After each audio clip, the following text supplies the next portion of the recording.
आज आवश्यकता है सृजन साधकों, यदि महाराज जी के प्रिय बनना है नवयुग के अंदर, आज विश्वास का ऐसा आधार बनाइए। आज विश्वास ऐसा होना चाहिए जैसा विश्वास प्रहलाद का था। प्रहलाद के विश्वास ने ही भगवान नारायण को स्तंभ में से प्रकट होने पर मजबूर कर दिया। जैसा विश्वास भक्त ध्रुव का था, अटल विश्वास।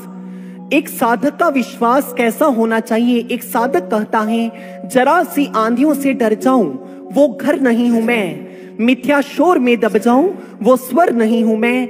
एक साधक का विश्वास अकूत विश्वास होता है, चट्टानों से मजबूत विश्वास होता है।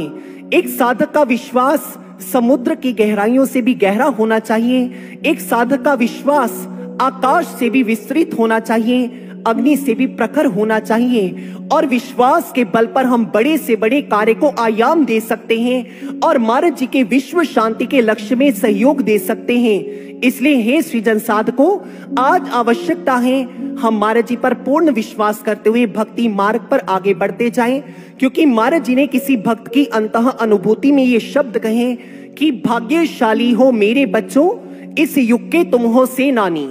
आगे बढ़ते जाना है, नहीं बाजी तुमको है गवानी। मैं बन गया हूं अगर शम्मा, तुम बदल जाओ परवाने में। युग के युग लग जाते हैं आशुतोष के युग में आने में। जीता हुआ तुम खेल खेल रहे, अब भी क्यों घबराए हो? कौन कहता तुम मेरे नहीं, अरे तुम सब मेरे जाए हो। समाधि से लौट कर आऊंगा और नहीं वक्त लगेगा मुझको ये समझाने में कि युग के युग लग जाते हैं आशुतोष के युग में आने में। और एक साधक जब साधना की गहराइयों के अंदर गहन उतरता है तो वो हृदय से भावोद्गार समाज के समक्ष रखता है कि भरोसा यदि गुरु पर किया जाए तो वह शिष्य की ताकत बन जाता है, और यदि वही भरोसा संसार पर किया जाए तो वो शिष्य की कमजोरी बन जाता है।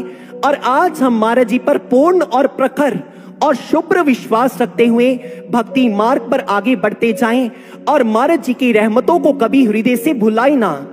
इसलिए भक्त अपने भावों के अंदर कहता है, रख गुरु ते भरोसा पासे दुनिया नु रहन दे, चखड़ा दा किए ऐता आंदे जांदे रहणगे। और आइए इन्हीं भावों को एक भजन के माध्यम से श्रवण करते हैं। तो बोलिए, परम श्रद्धेय परम वंदनीय गुरुदेव सर्वश्री आशुतोष महाराज जी की सच्चे दरबार की